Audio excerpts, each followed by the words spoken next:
오늘 주일 예배 오신 여러분 주님의 이름으로 사랑합니다. 아멘. 우리 옆에 분과 반갑게 인사합니다. 주님의 이름으로 사랑합니다.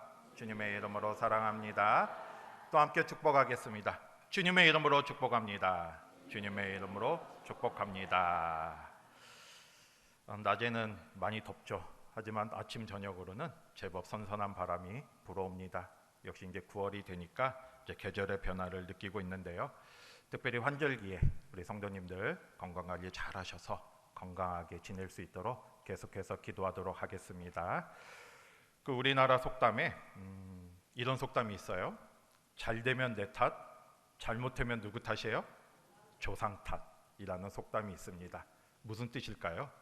뭔가 일이 잘 풀리면 내가 잘해서 내가 잘했기 때문에 잘 풀린 것이고요. 만약에 잘 풀리지 않아서 어려움이 생기거나 고난이 생기면 그걸 누구 탓으로 돌리는 거예요? 조상 탓이나 아니면 다른 사람의 탓으로 돌리는 거죠. 쉽게 말해서 내가 잘못해놓고 그 원인이 나에게 있음에도 불구하고 그거를 인정하지 않는 거예요. 그걸 깨닫지 않고 남 탓으로 돌릴 때 우리는 잘 되면 내 탓, 잘못되면 조상 탓 이런 이제 속담을 쓰면서 이제 그렇게 살아가고 있죠. 이 정도 속담에 이런 말이 있다는 것은 그만큼 우리가 자기의 어떤 잘못을 인정하지 못하고 또 잘못을 깨닫지 못하고 다른 이유나 변명을 찾는 경우가 많이 있음을 알 수 있습니다. 그러니까 속담이 생긴 거잖아요. 또 이렇게 아니면 그거를 합리화하는 거죠. 어떤 이제 자신의 잘못을 합리화하면서 어쩔 수 없다고 이렇게 변명하는 경우가 많이 있습니다. 그런데요, 오늘 말씀을 보면 이스라엘에도 이런 속담이 있었어요. 이런 비슷한 속담이 있었습니다. 무슨 속담이었습니까? 2절 한번 보겠습니다. 2절 말씀을 봅니다. 시작. 너희가 이스라엘 땅에 관한 아버지가 심포도를 먹었으므로 그의 아들의 이가 시다고 함은 어찌 됨이냐. 아멘. 이스라엘에는 또 어떤 속담이 있었습니까? 아버지가 심포도를 먹었으므로 그 아들의 이가 시다는 거예요. 여러분, 아버지가 이렇게 심포도를 먹으면 누구 이가 십니까? 아무리 아버지가 많이 심포도를 이렇게 드시면 아들의 이가 실 리가 없잖아요. 그 아버지의 이가 시지 왜 아들의 이가 시겠습니까? 그러면 아들의 이가 신 이유는 뭐예요? 자기가 심포도를 먹었기 때문이죠. 그 아들이 심포도를 많이 먹었기 때문에 자신의 이가 신 겁니다.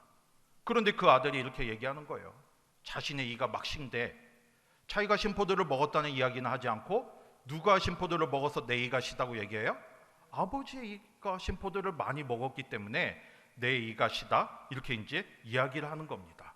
이게 바로 이스라엘의 속담이었어요. 아버지가 심포도를 먹었기 때문에 그 아들의 이가 시다. 이게 당시에 이스라엘의 속담이었습니다. 우리처럼 잘 되면 내 탓, 잘못하면 조상 탓이라는 속담처럼 자신이 당하고 있는 어떤 고난의 원인 그리고 어려움의 그 원인을 자신이 탓으로 돌리는 게 아니라 다른 사람의 탓으로 돌리는 거예요. 남의 탓으로 돌릴 때 이 속담을 많이 사용했습니다. 그런데 여러분 오늘 에스겔에서도 이 속담이 나오지만요. 에레미야 31장 29절에 30절을 보면 거기에서도 이 속담이 나와 있어요. 그만큼 이 속담이 당시 이스라엘 백성들에게 아주 유행했던 속담이고 또 이스라엘 백성들이 그 당시에 많이 사용했던 속담이었습니다. 그러면 왜 당시에 이스라엘 백성들이 이 속담을 많이 사용했겠습니까? 어느 상황에서 이 속담을 사용했겠습니까? 여러분 이 당시에요. 에스겔 선지자나 또 에레미야 선지자가 활동했을 때 이스라엘은 많은 죄악 가운데 살고 있었습니다. 특별히 이 죄 때문에 나라가 멸망했어요. 그리고 바벨론의 포로 생활을 하고 있었습니다. 바벨론에 끌려가서 이렇게 포로 생활하니까 얼마나 그게 힘들고 어려웠겠습니까? 나라가 멸망한 것도 너무 힘든 고통인데 이렇게 포로로 끌려가서 가진 모욕과 핍박을 받으며 살아가고 있었어요. 그리고 이 이스라엘에 남아있던 사람들도 이 바벨론의 영향과 계속되는 위협 속에 살아가고 있었습니다. 그러면 이 이스라엘 백성들이 이 나라가 멸망하고 또 바벨론의 포로로 살아가는 이유가 무엇이겠습니까? 왜 그런 결과가 된 거예요? 자신의 죄 때문에, 이스라엘 백성들의 죄 때문에 하나님께서 징계를 내리신 거예요. 오래전 하나님께서는 이스라엘 백성들과 언약을 맺으셨습니다. 무슨 언약을 맺으셨냐면 너는 내 백성이 되고 나는 내 하나님이 될 것이다. 이 언약을 맺으셨어요. 오래전에. 그러면서 하나님께서 이스라엘 백성들에게 말씀하신 것이 앞으로 나의 뜻대로 내 말에 순종하며 살아간다면 나는 영원히 너희와 함께 할 것이고 또 하나님의 은혜 가운데 살아갈 것이다. 이렇게 이제 약속해 주셨고요. 반대로 하나님의 말씀에 불순종하고 하나님을 떠나 우상을 숭배하며 살아간다면 하나님의 징계가 있을 것이다. 이렇게 말씀하셨어요. 그런데 이스라엘 백성들은 어떠한 삶을 살았습니까? 오랫동안 하나님의 뜻대로 살아가지 못했어요. 하나님의 말씀대로 살지 않고 불순종하면서 살았고요. 심지어는 하나님을 떠나서 우상을 숭배하며 살았습니다. 하나님께서는 그러한 이스라엘 백성들에게 계속해서 선지자들을 보내서 하나님의 뜻을 전했어요. 하나님의 뜻대로 살아라. 우상을 버리고 하나님께 돌아와라. 계속해서 하나님의 말씀을 전했습니다. 그리고 계속해서 뭘 선포했습니까? 계속해서 이대로 살아간다면, 우상을 숭배하고 죄 가운데 살아간다면 결국에는 하나님의 심판이 있을 것이다. 계속해서 선지자를 통해서 하나님의 뜻을 선포하겠습니다. 그런데 이스라엘 백성들은 어떻게 했습니까? 이러한 선지자를 외침을 외면했어요. 하나님의 뜻을 깨닫지 못했습니다. 하나님의 음성을 듣고도 그 뜻에 순종하며 나아가지 않고요, 죄 가운데 살았어요. 계속해서 하나님께 불순종하고 우상을 숭배하고 하나님을 떠난 삶을 살았습니다. 그러다가 결국에는 하나님의 심판을 받은 거죠. 그래서 나라가 멸망하고 지금 많은 이스라엘 백성들이 바벨론의 포로 생활을 하게 된 거예요. 그러면 지금 이스라엘 백성들이 이런 고난 가운데 있는 거, 어려움 가운데 있는 거, 또 바벨론의 포로 생활을 하는 거는 누구의 죄 때문입니까? 자신들의 죄 때문이에요. 자신들이 잘못했기 때문에, 자신들이 하나님께 불순종했기 때문에, 자신들의 잘못으로 인해서 지금 이런 하나님의 징계를 받아서 고난 가운데 살아가고 있는데, 지금 이스라엘 백성들은 스스로 무슨 말을 하고 있는 겁니까? 바벨론의 포로 생활을 하고 있는 것이 자신들의 죄가 아니라는 거예요. 오늘 말씀처럼 이런 속담을 사용하는 거죠. 아버지가 포도를 먹었기 때문에 우리의 이가 시다, 이렇게 말하면서 마치 지금 자신들의 징계를 받고 또 자신들이 지금 이렇게 어려움을 당한 것이 자신의 죄의 결과물을 인정하지 않고 누구의 죄 때문이라는 거예요? 오래전에 조상들이 잘못했기 때문에.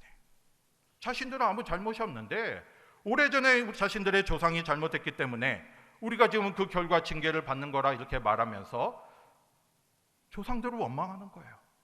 자신들은 아무 잘못이 없다고 이렇게 생각합니다. 그러면서 이 속담이 유행어처럼 이렇게 번지게 된 거예요. 그런데 여러분, 이스라엘 백성들이 지금 자신들의 죄 때문에 하나님의 징계를 받은 거잖아요. 그런데 이거를 인정하지 않고 또 이거를 깨닫지 못하고 이 잘못을 다른 사람들의 잘못으로 돌린다면 어떻게 되겠습니까? 지금 이스라엘 백성들이 이런 모습으로 계속 살아간다면 어떠한 문제가 있겠습니까? 자신의 잘못을 깨닫지 못하고 다른 사람의 잘못으로 돌린다면 굉장히 문제가 되겠죠. 두 가지 문제가 있어요. 첫 번째는요, 회개하지 않는다는 거예요. 여러분, 회개는 무엇이겠습니까? 가장 먼저 뭐가 필요해요? 나의 모습을 깨달아야 돼요.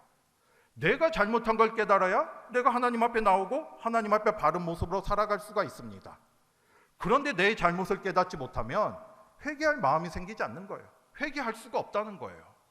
그런데 지금 이스라엘 백성들이 자신의 죄를 깨닫지 못하기 때문에, 자신의 죄를 인정하지 않기 때문에 회개하지 못하는 겁니다. 그러면 계속해서 죄악 가운데 살아갈 수밖에 없잖아요.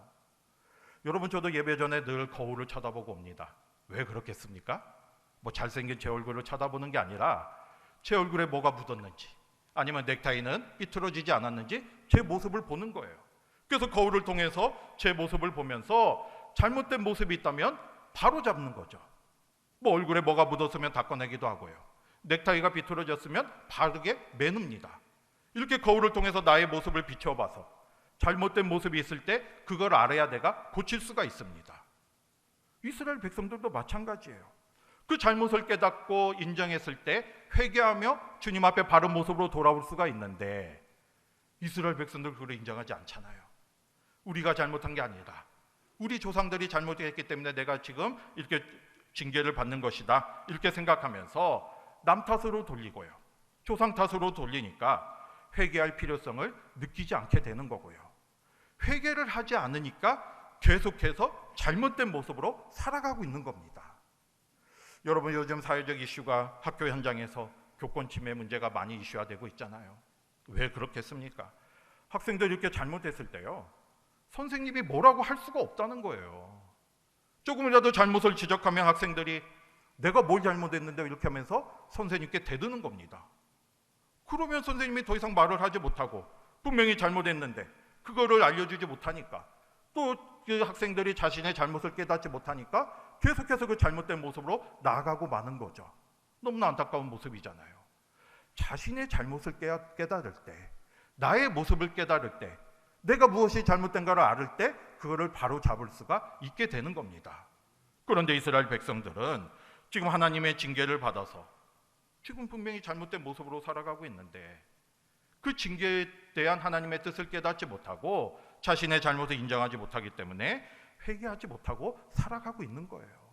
그러면 계속해서 잘못된 모습으로 살아가는 게 되는 것이고요. 더 나아가서 이스라엘 백성들은 지금 자신들이 아무 잘못도 없는데 하나님의 징계를 받는다고 하면서 오히려 하나님의 심판에 대해서 불공평하다고 생각하면서 불평하며 살아가고 있게 되는 겁니다. 이게 가장 큰 문제가 되는 거예요. 또 하나 문제는 뭐겠습니까? 자신의 잘못을 깨닫지 못하고 조상들의 죄 때문에 우리가 지금 징계를 받는다고 생각하며 살아간다면 또 하나 문제가 뭐겠습니까? 운명론적 삶을 살아가는 거예요. 다시 말해서 지금 우리가 이렇게 징계를 받는 거는 결국에는 조상들의 죄 때문에 징계를 받기 때문에, 다른 사람들의 죄 때문에 내가 지금 징계를 받기 때문에 이건 어쩔 수 없는 징계다. 이거는 내가 아무리 노력한다 할지라도, 내가 바른 모습으로 나아간다 할지라도 어쩔 수 없이 고난을 받아야 한다. 이런 어떤 운명론적 삶에 빠지게 되는 거예요. 그러니까 이스라엘 백성들이요, 새롭게 변화하려고 노력하지 않아요. 어차피 이거는 우리 조상들 때문에 우리들이 징계를 받는데 우리가 변한다고 해서 무슨 소용이 있느냐, 이렇게 생각하면서 미래를 향해 소망을 가지고 나아가지 못하고 자포자기하는 심정으로 그냥 죄악 가운데 살아가고 마는 겁니다. 지금 이스라엘 백성들이요, 이런 모습으로 살아가고 있었습니다.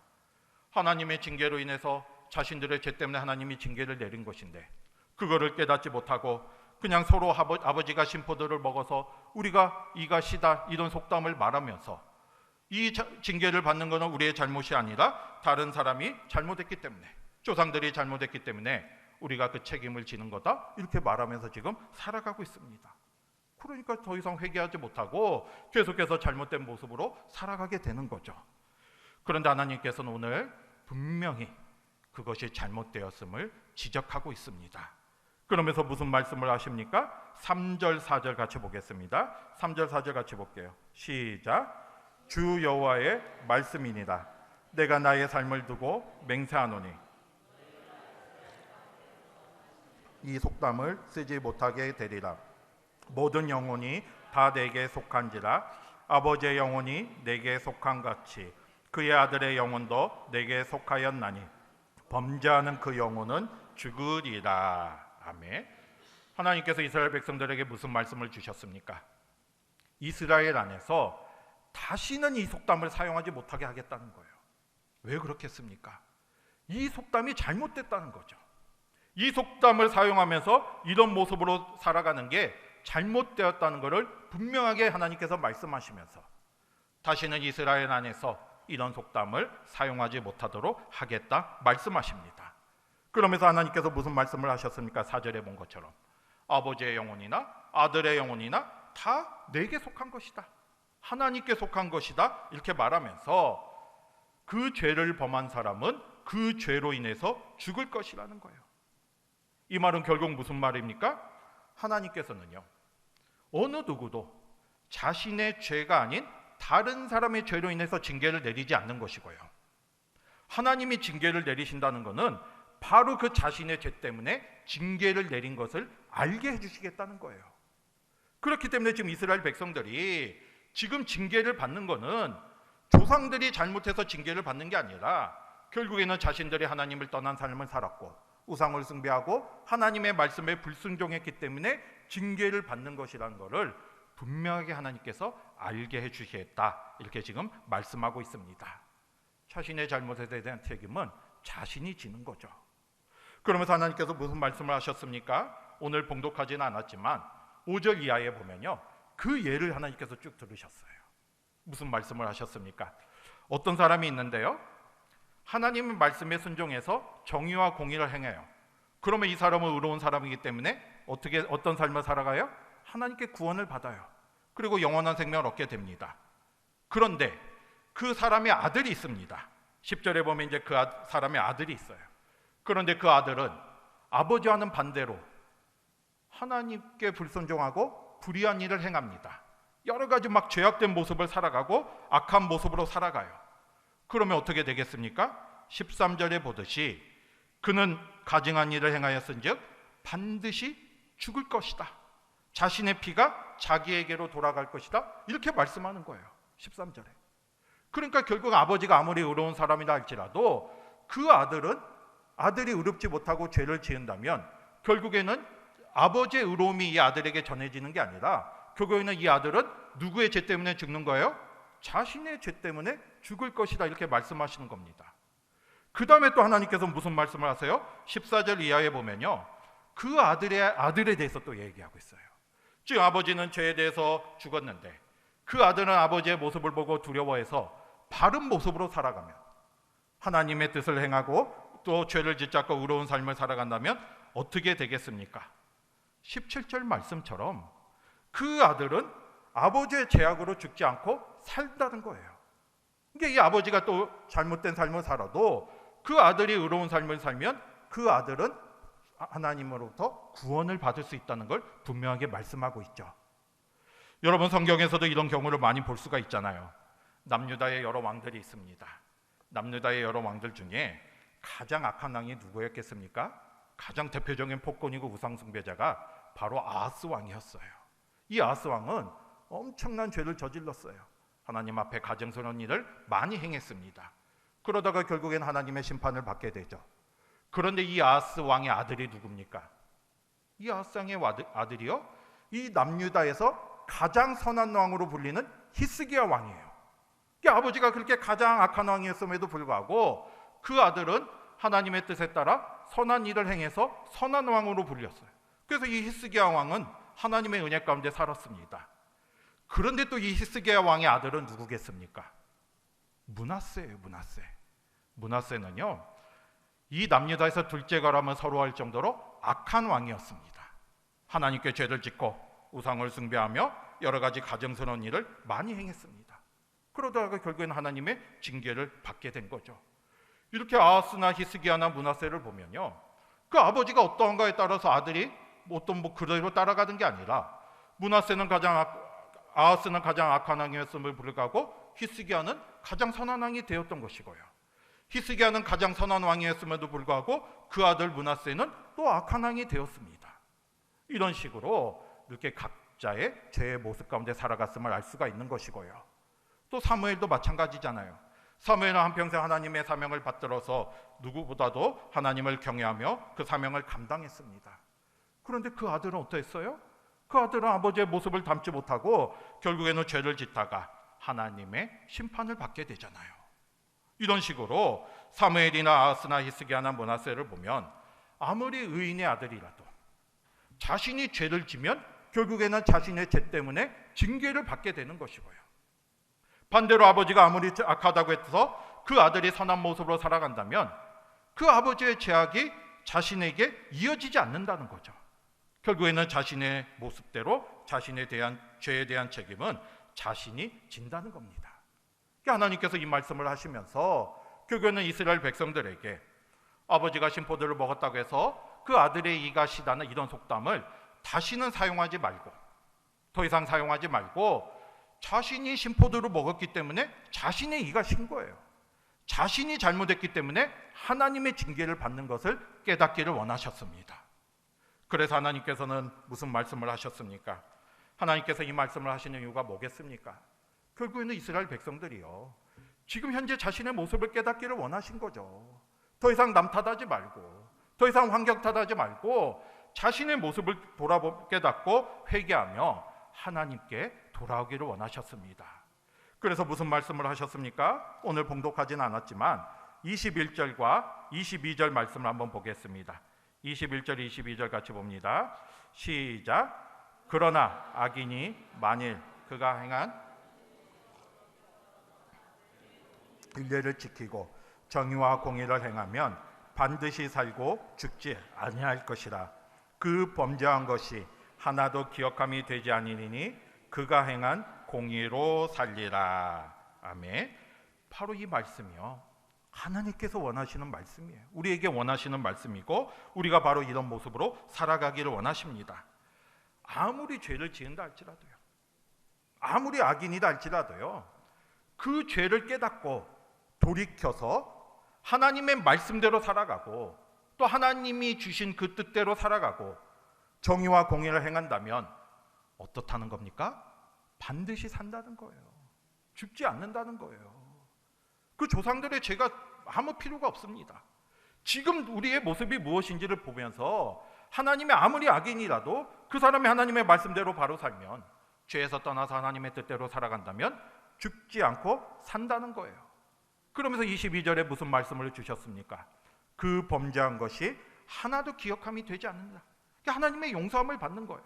하나님의 용서를 받으면 그 과거의 모습은 기억되지 않고 이제는 하나님의 뜻 가운데 하나님의 백성대로 살아가게 되는 것이고요, 지금 행한 그 공의로 인해서 살 수 있게 되는 거예요. 이것이 우리를 향한 하나님의 마음이고 우리를 향한 하나님의 뜻입니다. 이 말씀을 주시기 위해서 하나님께서 계속해서 그 속담을 사용하지 말라 이렇게 말씀하신 것이죠.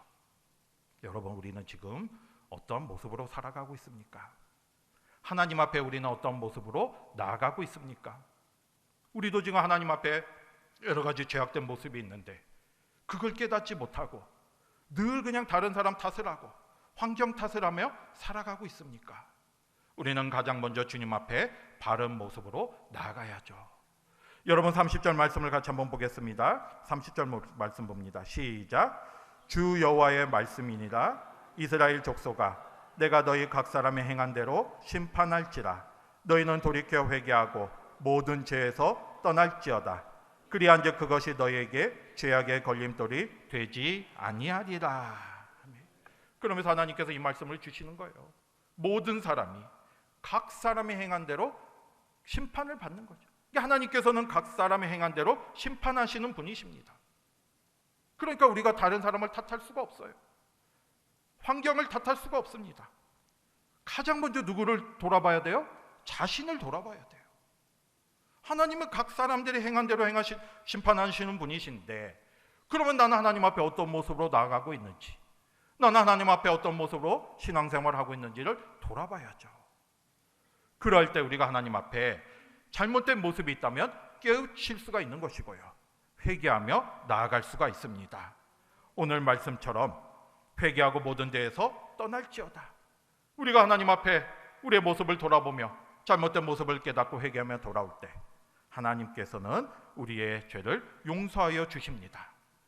여러분, 우리의 죄가 있다면요, 아무리 이걸 우리가 남 탓으로 돌리고 환경 탓으로 돌리고 아니면 스스로 이 자신의 죄를 부정한다고 해서 이 죄가 없어지는 게 아니에요. 그냥 내가 혼자 생각하는 겁니다.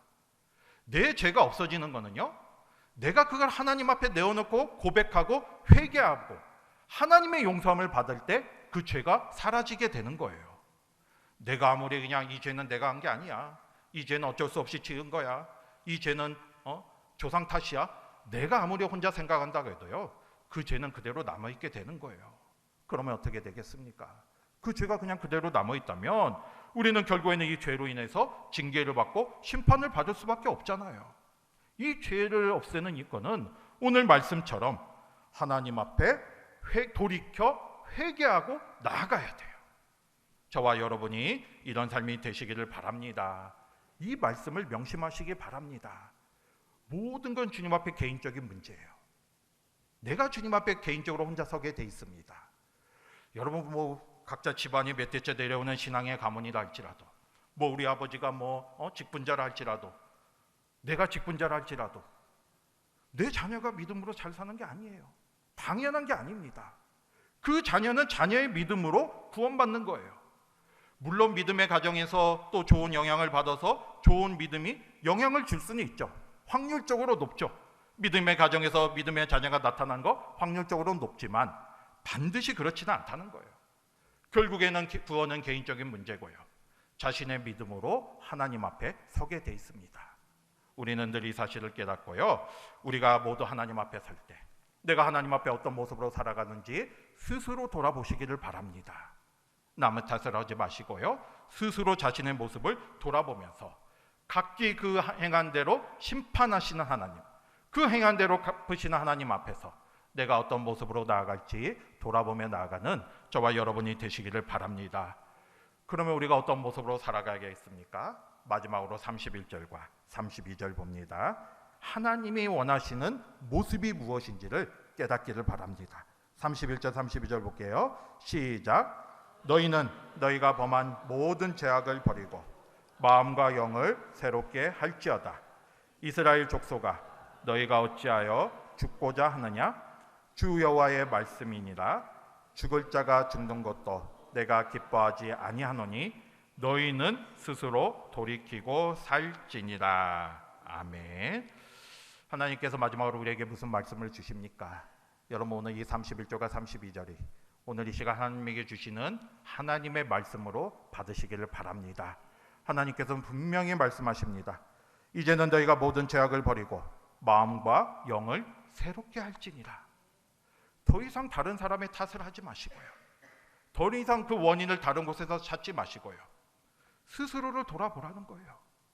스스로를 하나님 앞에 비춰보면서 지금부터라도 죄를 버리고 하나님 앞에 바른 모습으로 오늘 말씀처럼 마음과 영을 새롭게 하면서 하나님의 백성으로 살아가라, 이렇게 말씀하고 있습니다. 잘못된 모습을 회개하며 주님 앞에 돌아오라는 거죠. 그러면서 하나님이 아주 중요한 말씀을 해주셨잖아요. 32절 말씀처럼 아무리 죽을 죄를 지은 사람이라도 하나님은 어떻시다는 거예요? 그 사람이 죽는 것을 기뻐하지 않는다는 거예요. 그러니까 아무리 악인이라도 이 악인이 그냥 멸망의 길로 가는 것을 하나님이 원치 않으신다는 거예요. 어떻게 하기를 원하신다는 겁니까? 스스로 깨닫기를 원하는 거죠. 자신의 죄를 깨달아서 회개하고 하나님 앞에 돌아오기를 원하시는 겁니다. 그게 하나님의 마음이에요. 그게 우리를 향한 하나님의 사랑입니다. 여러분, 이스라엘 백성들은요, 이 말씀을 통해서 새로운 위로와 희망을 받게 되었을 거예요. 왜냐하면 지금 이스라엘 백성들은 지금 징계 가운데 바벨론의 포로 생활을 하고 있는데 계속 어떻게 살아가야 할지 지금 모르고 있는데, 그리고 계속해서 다른 사람 탓을 하면서 살아가고 있었잖아요. 그런데 하나님께서 분명하게 말씀하셨습니다. 너희들이 과거에 어떤 죄를 지었다 할지라도 지금 회개하고 하나님 앞에 돌아온다면 하나님께서는 다시 회복시켜 주실 것이다. 다시 회복시켜 주시고 새로운 삶의 길을 열어주실 것이다 약속해 주신 겁니다. 그렇기 때문에 지금 이스라엘 백성들은 이제 자신의 모습을 돌아보며 그 바르게 살아간다면 이제 다시 하나님이 회복시켜 주신 걸 경험하게 되는 거죠. 이게 이스라엘 백성들은 오히려 이 말씀이요, 새로운 희망의 말씀이 된 거예요. 여러분, 우리도 마찬가지입니다. 하나님은요, 우리가 죄로 인해서 고난을 받고요, 멸망의 길로 가는 거 결코 기뻐하지 않으십니다. 예레미야 29장 11절에서 무슨 말씀을 하셨습니까? 여호와의 말씀이니라. 너희를 향한 나의 생각을 내가 아나니 평안이요 재앙이 아니니라. 너희에게 미래와 희망을 주시는 것이니라. 하나님은 우리에게 평안을 주기를 원하시는 거예요. 우리가 잘못된 모습으로 징계를 받고 재앙 가운데 사는 걸 원하지 않으십니다. 다시 한번 우리를 향한 하나님의 마음을 깨닫기를 바랍니다. 하나님께 돌아오고 또 영원한 생명을 얻고 주님의 뜻 가운데 살아가는 게 바로 하나님이 우리에게 원하시는 하나님의 마음이에요. 우리가 죄로 인해서 멸망당하는 거 결코 기뻐하지 않으십니다. 그러니까 우리를 구원해 주시기 위해서 예수님을 이 땅에 보내주신 거잖아요. 다시 한번 그 사랑과 은혜를 깨닫고요, 우리가 죄의 모습으로 살아가지 않도록 날마다 우리의 모습을 돌아보시기를 바랍니다. 우리가 그걸 깨달을 때, 우리의 잘못된 모습을 깨달을 때 하나님 앞에 회개하며 나올 수 있는 것이고요, 우리가 하나님 앞에 회개하며 나갈 때 우리가 변화를 받고 하나님의 뜻 가운데 살아갈 수가 있습니다. 저와 여러분 모두가 다시 한번 우리의 모습을 돌아보면서 하나님의 뜻 가운데 우리의 잘못된 모습이 있다면 회개하고 변화받아서 하나님의 뜻 가운데 살아계시기를 바라고요, 그 삶을 통해서 하나님이 기뻐하시는 삶을 살아가는 저와 여러분이 되시기를 주님의 이름으로 축복합니다. 아멘. 기도하겠습니다.